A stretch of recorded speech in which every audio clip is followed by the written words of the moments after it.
Hey everybody, it's Jesse Daly based in the US Virgin Islands. My friends, I wanted to give you a very quick update on what's happening with Tropical Storm Melissa in the Western Caribbean. This storm, honestly, the situation just continues to get like worse and worse. I'm actually just looking at this literally 3 minutes ago.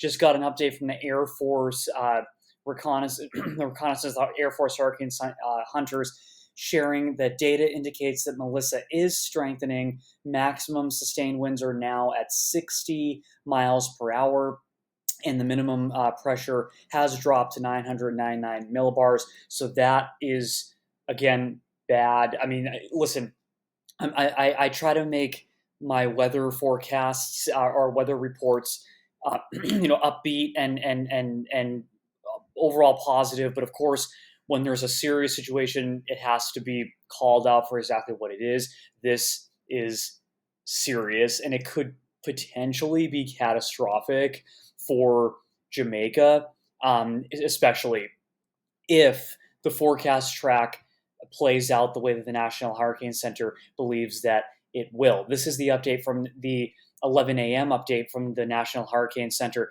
We can see that there are still hurricane watches in effect for Jamaica and portions of Haiti, although and tropical storm warnings in effect for those areas. Everything is going to be switched over to warnings relatively soon, and I would imagine there will be additional warnings to come in the coming days. We are looking at a situation right now where the storm is basically still stationary. Let's look at the storm, actually, infrared satellite imagery. This is courtesy of tropicaltidbits.com. We can see all these colors in the Caribbean, and let's zoom right into the system. Look at these, these brighter pinks and whites and some of the black colors. This is infrared satellite imagery. It's measuring the temperature of the tops of clouds. These are clouds that have built up extremely high into the atmosphere. They hold a lot of moisture, deep convection, signs of a strengthening system. So again, it's also not moving. It's technically estimated at east southeast movement at 2 miles per hour. Let's just jump back to the National Hurricane Center map here. That's basically stationary. The little yellow area here, that is the tropical storm wind field estimate. So most of the winds are off, over the water right now. This is going to crawl potentially toward Jamaica. There are still scenarios due to dips in the jet stream over the North America that this could move up closer toward Haiti and the Dominican Republic, but that is at this point looking more unlikely. It looks like the current track, this is what I always go to for everything, the National Hurricane Track, in addition to looking at models, but this is what the National Hurricane Center experts are predicting. Speaking of the models and where this could go, because this will be a slow-moving storm, I want to actually just, before I show you the model, let's start with the rainfall. I mean, this is, again, this is subject to change. So what means, look at these rainfall totals, estimates. This is, we're looking at potentially over 16 inches of rain in portions of Jamaica, into Haiti. The shaded little area, by the way, that's less certainty. So this is all subject to change. Now I want to take you quickly back to the key messages of what we're looking at. This is as of 11 a.m. Again, right now, National Hurricane Center is focusing on Jamaica. Catastrophic impacts with potentially very heavy rainfall, flash flooding, landslides, mudslides, wind, of course, wind, especially if it comes directly over, but even if it doesn't actually make a direct landfall, you're going to feel wind, of course, in Jamaica and also other areas around the Western Caribbean due to outer rain bands. Haiti, another example, really serious, extensive damage. It mentions here flooding, and again, even Hispaniola, the rest of Hispaniola and eastern Cuba, Dominican Republic, completely not out of the danger at all. Bahamas, southern Bahamas, I've got friends up there, Southern Bahamas, Turks and Caicos. You have to watch this, my friends, because eventually, it's going to move north. It may move north towards you in the Bahamas. We have to watch it.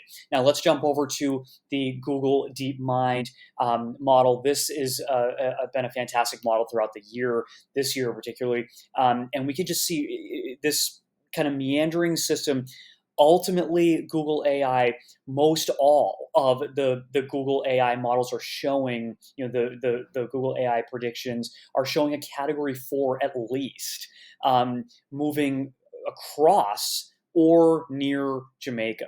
So again, regardless of exactly where this goes, and then by the way, once it passes Jamaica, again, as I just mentioned, Bahamas, Cuba, Bahamas, Turks and Caicos, even Bermuda, way up north, Bermuda could be feeling impacts from this. So just to jump back over again to the official track, this is extremely dangerous. Even if for some like incredible miracle, this doesn't rapidly intensify, which it's expected, unfortunately, to do because wind shear is going to back off, and there is insanely warm water in the Caribbean called ocean heat content. It's hot water essentially that goes deep down into the water, and the hurricane, it fuels that. It fuels the hurricane, so it pulls up the heat from the ocean stronger, and it's just sitting. So the more it's sitting and in better conditions, like lack of wind shear, it can strengthen. If it doesn't rapidly intensify, it's still going to be a serious situation overall because of the rain. But if it does rapidly intensify, which of course is what we are expecting, National Hurricane Center is expecting, that's why we see the little M's, that's major hurricane, Cat 3 or higher. If it becomes that level of a storm for potentially days, by Jamaica especially, based on the current forecast, this could be catastrophic. So please, if you are in this area, I've mentioned this a couple of times on my channel, I'm not trying to alarm you. I don't like to do that on this channel. I have a certificate in weather forecasting from Penn State University. I've studied, weather.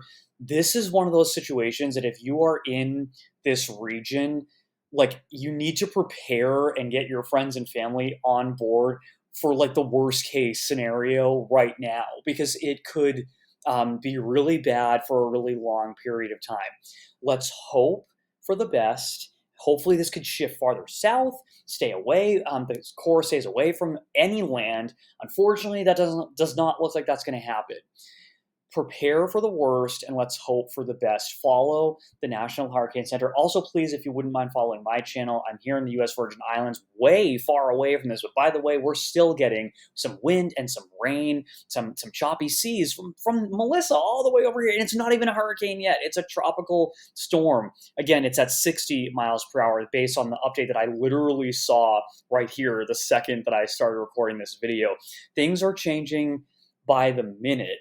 And this is why, while you have power, like last thing I'm gonna say is, I get it. In the Virgin Islands, our power goes out like on a good day. I mean, a sunny day, the power's out.